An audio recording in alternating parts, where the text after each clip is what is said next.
నార్మల్గా టీజే టీలు అని ఆయన మూవీ అంటే చాలా నీ చెయ్యి కిందకనండి కొంచెం చాలా నార్మల్ నీ చెయ్యి నా చెయ్యి కిందే ఉంది నీ కిందే ఉంది మరి నీ చెయ్యి వస్తుందని బట్ మైకులు కింద కంటే ఫేస్ కనపడింది లేదు నార్మల్ స్టోరీ ఎప్పుడు అంత రెగ్యులర్ హీరోది పట్టుదల అట్లా చూపిస్తారు అంటే మనకి ఎక్స్పెక్టేషన్ బట్ వైష్ణవి క్యారెక్టర్ కూడా ఇంపార్టెన్స్ లేదు చాలా తక్కువ రోల్ ఉంది నా మైకులు పెంచండి అన్న అసలు ఫేసే కనపడతా చాలా తక్కువ కనిపిస్తుంది బట్ మళ్ళీ సేమ్ టిల్లు క్యారెక్టర్నే రెప్లికేట్ చేశాను డైలాగ్స్ అంటే వే ఆఫ్ టాకింగ్ అట్లా ఉంది స్టిల్ స్టోరీ పెద్ద బొమ్మరిల్లు భాస్కర్ డైరెక్షన్ ఎలా ఉంది?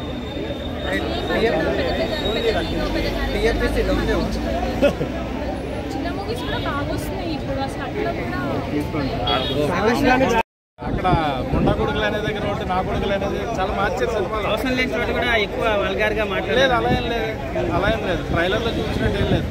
బట్ సినిమా వైజ్ అంతా ఓకే, కాకపోతే రాని కొంచెం తక్కువ చేసినట్టు అనిపించింది. ఎందుకంటే రా అనేది మన దేశానికి ఎంత ఇంపార్టెంట్ వింగ్, అది అలాంటి వింగ్ని కొంచెం హాస్యాస్పదంగా చేసినట్టు అనిపించింది తప్ప అంత లోగా ఉండదు అనేది అయితే క్లియర్. ఎందుకంటే ఎవరు పడితే వాళ్ళు దాంట్లో జాయిన్ అవ్వలేరు, ఎవరు పడితే వాళ్ళు ఇష్టం వచ్చినట్టు దాన్ని తీసుకుని వాళ్ళ కస్టడీలో తీసుకుని ఎవరు పడితే వాళ్ళు యాక్షన్ తీసుకోవడానికి ఉండదు అక్కడ. సో అది కొంచెం ఓవర్గా అనిపించింది. రెస్ట్ ఆఫ్ దట్ చెప్పాను కదా, సిద్ధు గారు will be the only saviour of the film. ఆయన కాబట్టి నిలబడిపోతుంది. బొమ్మరిల్లు భాస్కర్ గారి మార్క్ కనిపించింది కనబడలేదు. బొమ్మరిల్లుగా భాస్కర్ గారి సినిమా అయితే కాదు ఇది. ఆయన రేంజ్ ఆయన నుంచి వచ్చే సినిమా అయితే కాదు. ఎందుకంటే బొమ్మరిల్లు భాస్కర్ గారు అంటే మనకి ఎక్స్పెక్టేషన్స్ వేరే ఉంటాయి, ఫ్యామిలీ ఎమోషన్స్ ఇవన్నీ కూడా. అదైతే అక్కడ కనిపించలేదు. ఆరెంజ్ కూడా కాదన్న, అది వేరే, అది కంప్లీట్గా అది డిఫరెంట్ లవ్ స్టోరీ. అది అసలు ఇందులో ఆయన ఏం చూపిద్దాం అనుకున్నారు అనేది నాకు అర్థం కాల. దేశాన్ని కాపాడడానికి ఎంత హడావుడి ఉంటుందా అనేది చాలా ఏంటి ఎంత ఇది ఉంటుందా అని. ఎందుకంటే రాలో జాయిన్ అవ్వడం వేరు, జాయిన్ అవ్వకుండానే దాన్ని ఒక తన చేతుల్లో తీసుకుని ఇష్టం వచ్చినట్టు చేయడం అనేది చాలా తప్పది. సో రాని కొంచెం అంత తక్కువగా చేసిన విషయం అనేది నాకు నచ్చింది. అవుట్ ఆఫ్ రేటింగ్ ఎంత? అవుట్ ఆఫ్ రేటింగ్ అంటే 2 ఇస్తాను.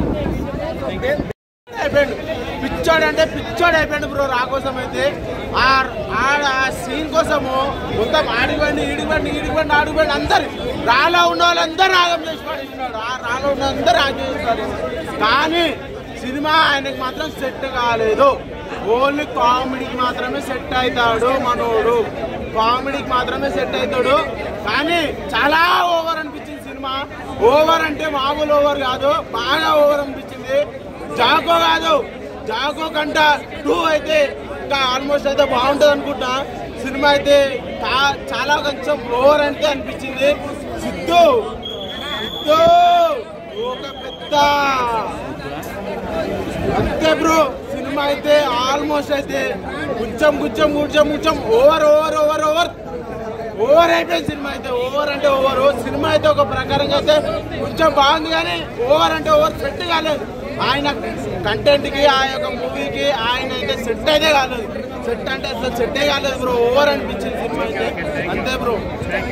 ఉన్నాయి నేనేమంటున్నా అన్న, 1 పనిచేస్తున్నాయి. సిద్ధరాన్ని యాక్టింగ్ బాగుంది, చింపేశాడు. బట్ ఏంటంటే స్టోరీ కనెక్ట్ కాలేదు. స్టోరీలో డైరెక్షన్ కూడా బీజం అయితే అసలు వరస్ట్గా ఉంది, అసలు నచ్చలేదు నాకు. ఆ స్టోరీ కనెక్ట్ అయితే మనకు చాలా మంచిగా అనిపిస్తుంది. స్టోరీ కనెక్ట్ కాలేకపోయాను. ఆ రా ఏజెంట్ అంటాడు, టెర్రరిస్ట్ అంటాడు. ఒక స్టోరీ మొత్తం ఒకటే, ఒక టెర్రరిస్ట్ పట్టుకోవడానికి దాని మీదనే సాగుతూ ఉంటుంది. అంతకుమించి ఏం లేదు. ఓన్లీ రా ఏజెంట్, టెర్రరిస్ట్, ఒక కామెడీ, వేరే వాళ్ళు కామెడీ బాగుంది.